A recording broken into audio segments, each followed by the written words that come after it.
What is up guys, Sharpwind here. Now if you're a filmmaker or an animator or have anything to do with visual arts, you probably heard of the Adobe After Effects, a powerful software that can make your footage look so much better, or you can use it to make animation. Yes, the Adobe After Effects is a very powerful software indeed, but it's also complex to use. And since you guys say you like my videos, thank you for that by the way, today I'm giving you a tutorial on the After Effects.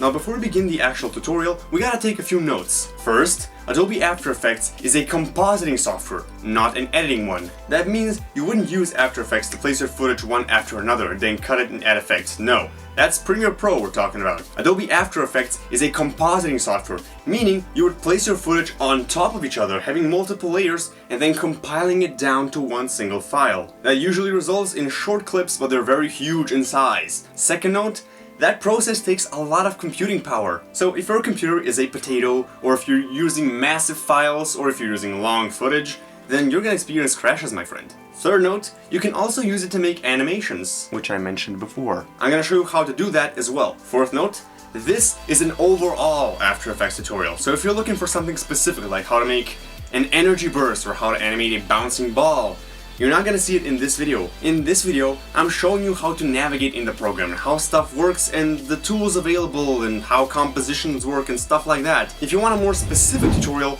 suggest it in the comments. Tell me exactly what you need and how you want it done. Only then I can make a tutorial on it. With that on the side, I think we're ready. Let's get on the program. So, when you open After Effects, you should see this. There's not much going on, there's not much to do, like what do I do here? There's nothing I can click or do or stuff. So the first thing to start is you actually need something to work with. So we're gonna make a new composition. You can do that by right-clicking on the project, go New Composition, or select it from the drop-down Composition, New Composition.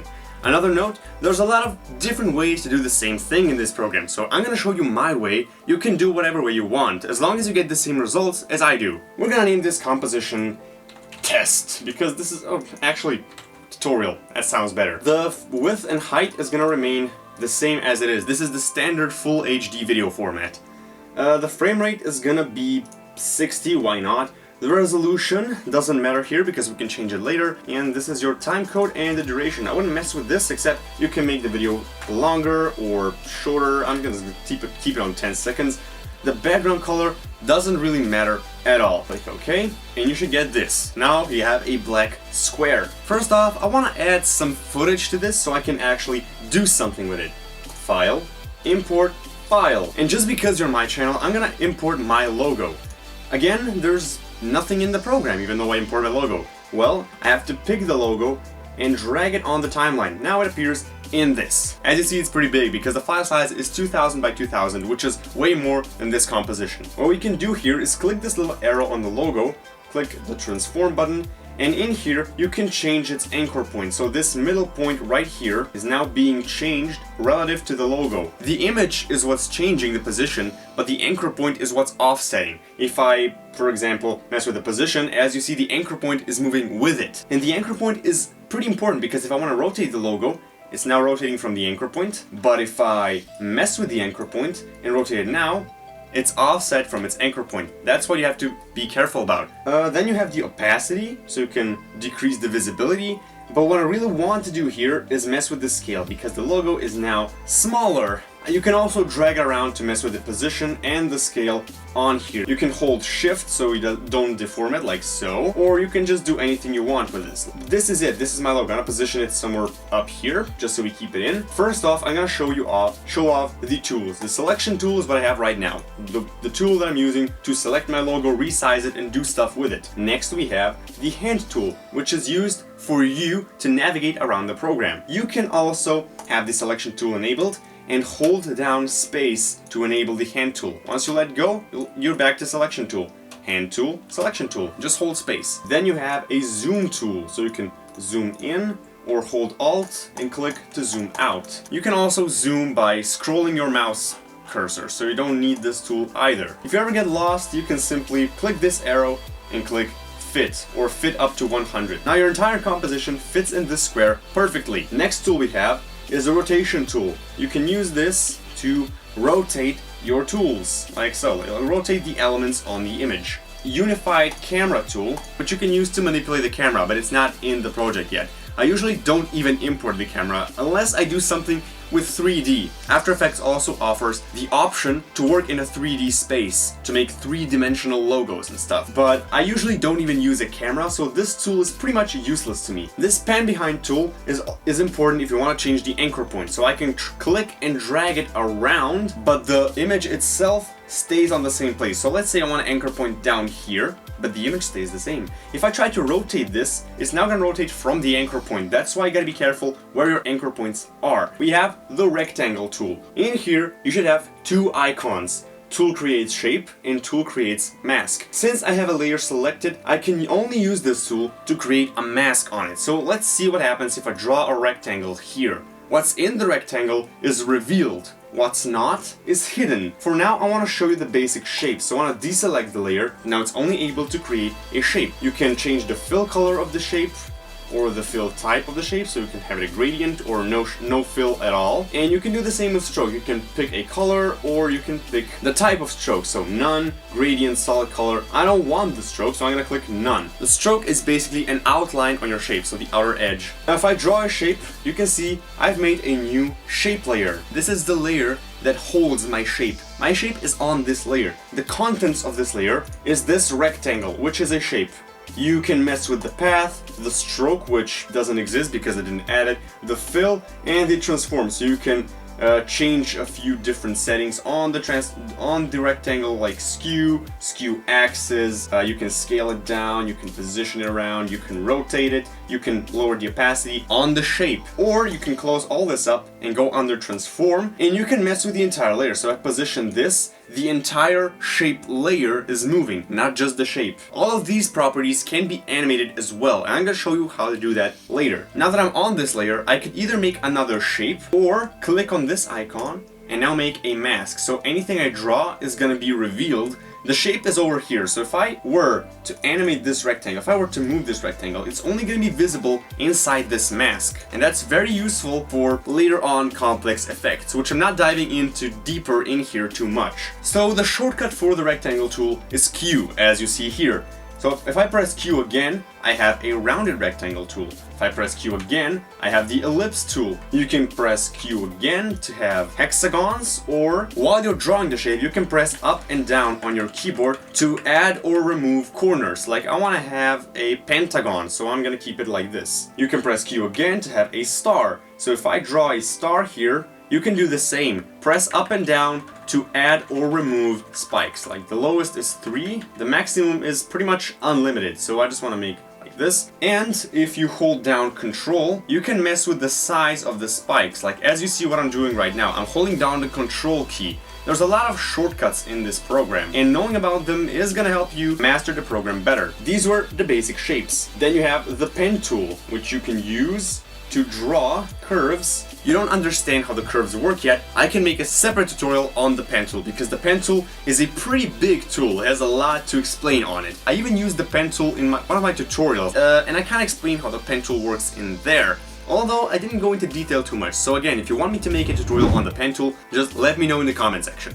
Now my shape layer contains of a lot of shapes, like there's a lot of shapes in here, but I don't want that. So I want to click this invisible icon, so now this layer is invisible. Having invisible layers is very useful if you're working with a lot of stuff to prevent the lags. Then at the end, just enable the layer and render it. You can also lock the layer so you can't click on it anymore because it's locked, or you can enable the solo, so now only this layer is rendered. If I put solo on both, they're both rendered. Only the layers with the solo tag are rendered. So I want to turn this off and just make the layer invisible. Next we have the type tool. Basically click and say something. Hello world. Okay, I want to drag this text in here. You can drag it around with the select tool, or you can scale it up and down. You can change the line spacing, the letter spacing.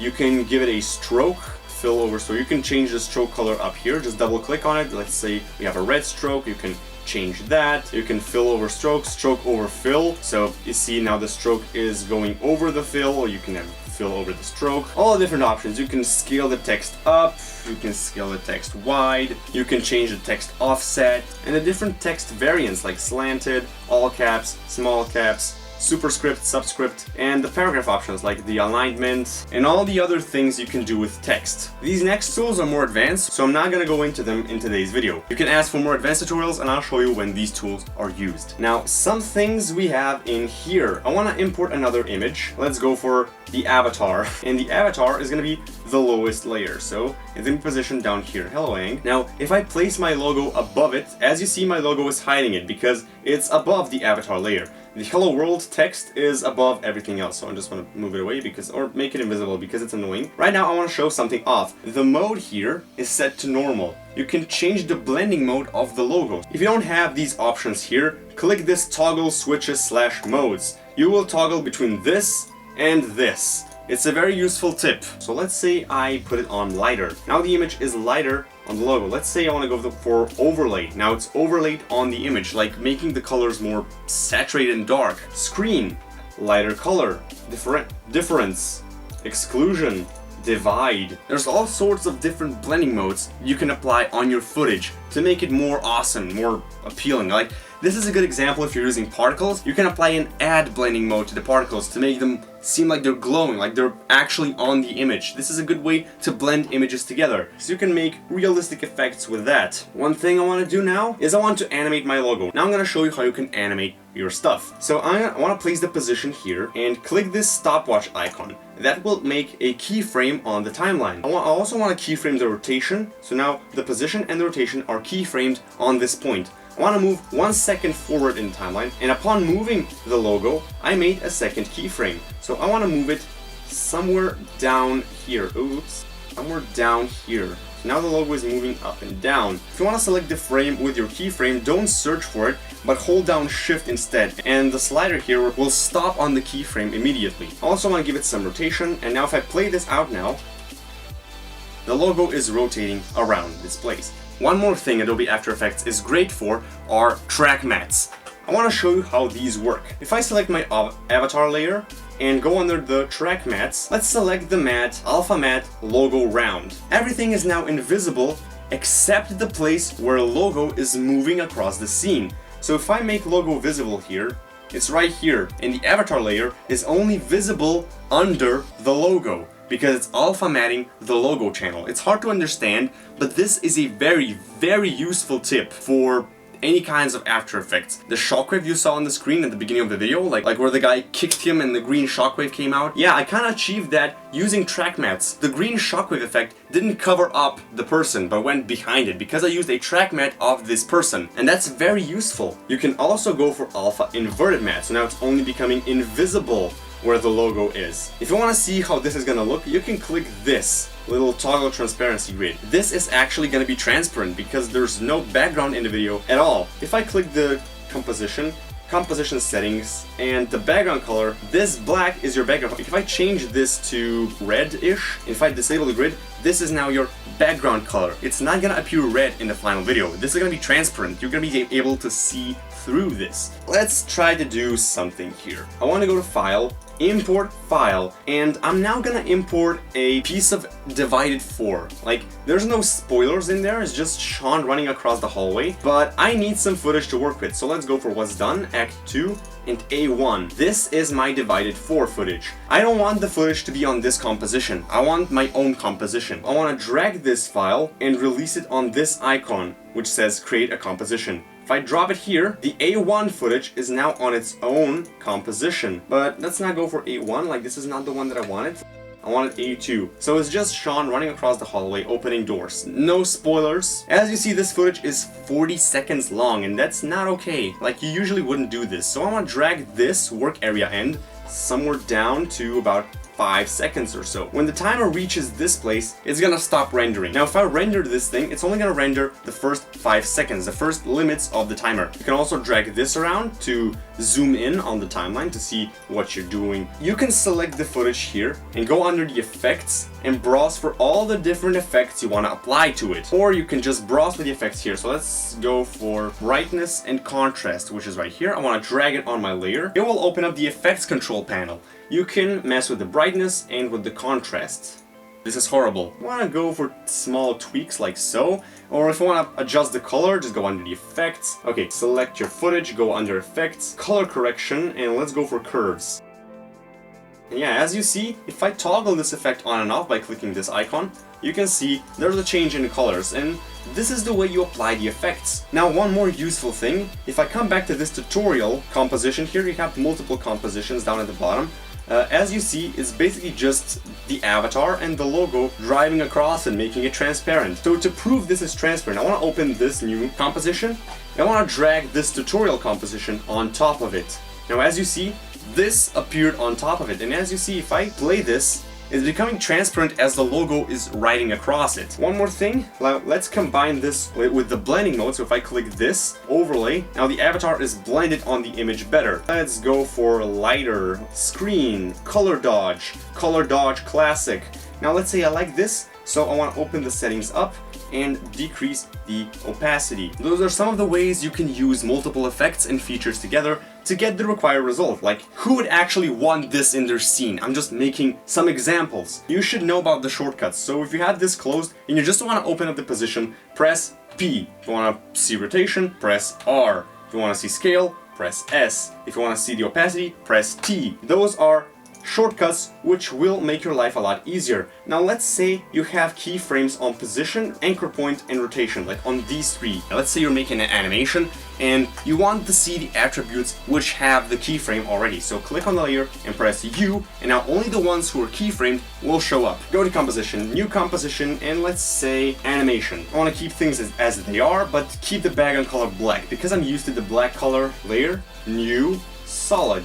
This is now your solid layer. Let's go for something red. Press Q until you get the ellipse tool, and now it's only going to be able to draw the mask. Circle from the center. If you come in here, you can now move this ball around. It serves as a shape. Another way you can do this is by deselecting the layer so you can draw a shape and changing the fill color to red, and now draw a shape. It's the same process, but the shape layer is better because you can animate the ball by itself. So you can go under transform and animate the ball by itself, or you can open up transform and animate the entire layer by itself. You can have two different keyframes for one single object, or if you're having multiple shapes, you can keep them on one layer to prevent crowding and animate each of those individually as well. One more thing I really want to show you, parenting. If you're an animator, you probably know what parenting is, no matter which software you use. It's also possible in Adobe After Effects. Let's say I want to parent this shape to the mask layer. I want to position my mask layer to be somewhere down here. I want to parent this layer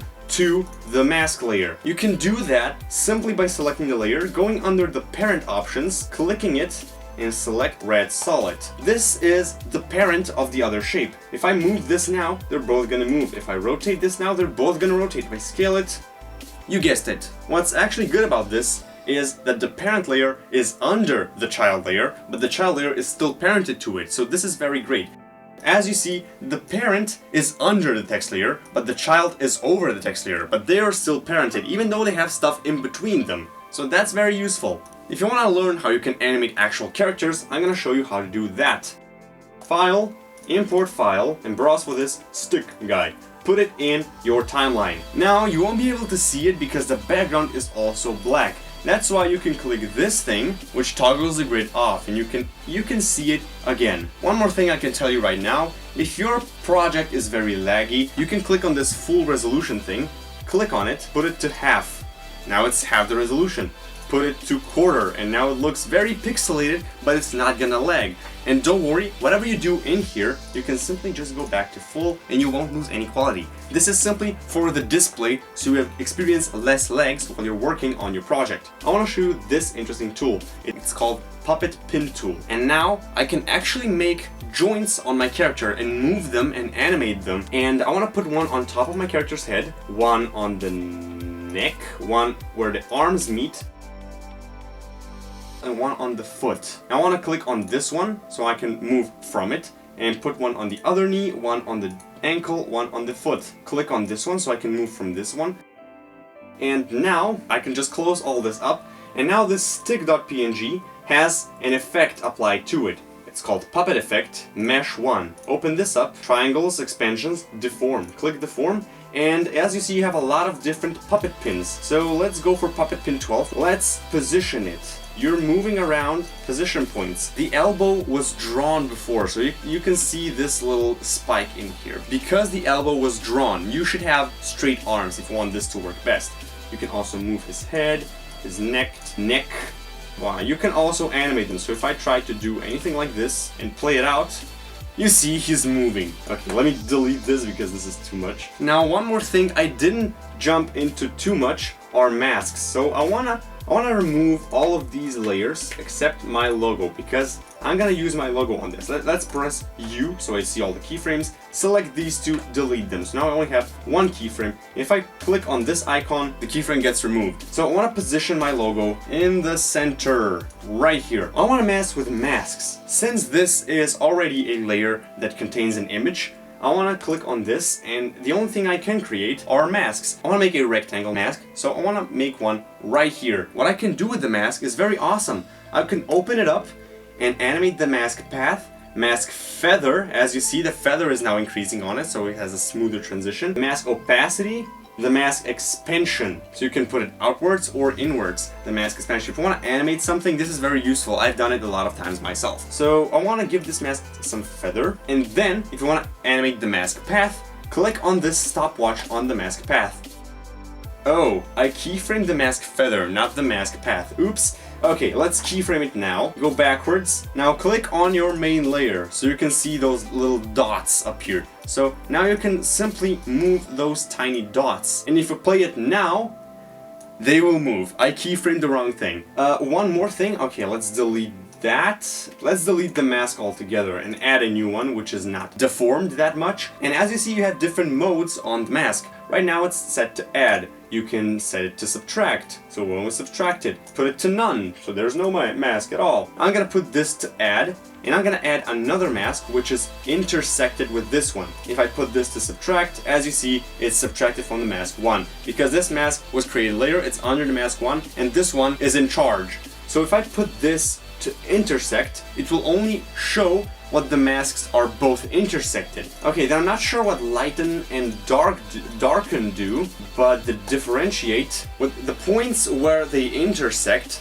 disappear, but the rest remains visible. Those mask systems are very useful if you want to make some effects where stuff gets over other stuff. So it seems like your effect you're applying to your video is three-dimensional. Let's say there's a little source light going behind my arm. I can simply mask out the arm and the point light will disappear after it gets behind my arm, and then it's gonna become visible again, making it look like it's behind the arm, but it's actually positioned over the original footage. Okay, now one more thing. Now that I've changed this tutorial composition, if I open up the A2 composition, this has changed too. There's no more avatar, it's just the logo now because I've modified it. Let's turn this around, and if I open this, as you see, it's turned around in here. You're messing with the original composition, which is in another composition. So if you mess with this one, it's gonna change the composition in this one as well. You saw the little video overlay at the beginning of the video saying After Effects tutorial. So I wanna show you how that's done. I'm gonna go to File,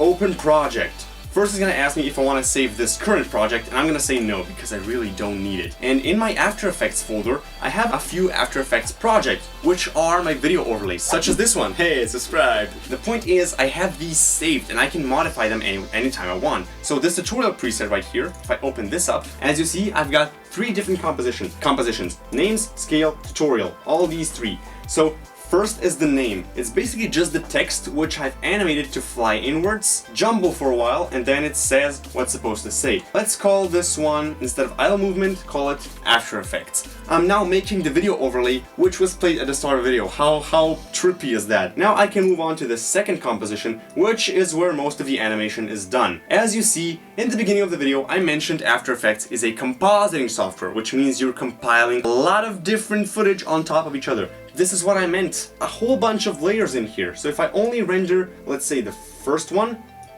this is the grayness. It's what flies in. And then at the end, disappears. This is it. Second layer is the shade. So when the first layer flies in, the second one applies the bottom shade and then disappears at the end, and that's it.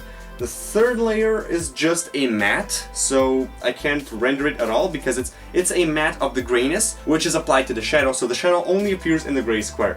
The third one is the upper shade, so the one on the top. The fourth one are the particles, which are again on the matte, so they only appear on this gray square. Then you have the lower stroke, which is this line which is animated inwards, and the upper stroke, which is the line which is animated from the other side. Then you have the tutorial shadow. It's basically a text layer that I've applied a bunch of effects to it to make it fully dark and blurred a bit so it works as a shadow. Then the actual text layer. If I disable the shadow, as you see, this is how it looks like. With the shadow beneath it, it looks more three-dimensional and smooth. Then I have the name shadow, which is the text that I've modified up here. Then the actual name composition, which now says After Effects, because this is the same composition. And these are all the layers that I use to animate my effects. Once I have all that done, I go into the third composition, which I'm not sure exactly what it serves for. It says scale, but it's just a composition. I'm not entirely sure what I've done. As you see, it's pretty pixelated, so I want to click on this, go to full. As you see, I see it more high quality. If you want to be able to create animations like this and video overlays, let me know in the comments below and ask me exactly what you want me to make. I really want to go more into the After Effects because I love working with this program. So let me know. Now the final thing to do is export. Once you're happy with your animation, which I didn't teach you how to make, but I will if you suggest, I'm gonna show you how to export all this. Select the composition you want to export, which is this tutorial composition. Go to Composition and click Add to Render Queue. Now it's in the render queue. If I click this Output to, I can specify where I want to save this. So let's go for Desktop, Scenes, Desktop. Let's go for Tutorial Overlay. This is how I want it. And it's currently stated to be in .avi file. I don't really want that because it's gonna be like 10 gigabytes in size. I can't afford that. Plus, I want the video to be transparent so you can see me talking below the layer. So I want to click this lossless thing, and first off, let's not go with Avi because it's gonna be a huge file. I don't want 10 gigabytes. I could compress it, but then I would lose the transparency. I really need to keep a low file without the need to compress it. So I want to go for something like QuickTime, because QuickTime compresses the video a lot, but it still supports transparency. I can render in RGB channels, which are the color channels that the computer uses, but I also want to make the video transparent, so I want to go for RGB plus alpha. So now you're going to be able to see just this. If I put this over any other video, you're going to be able to see through it. Make sure everything is done, and it's now a .mov file because it's compressed, because it's using QuickTime to compress it. Press OK, and now click this render.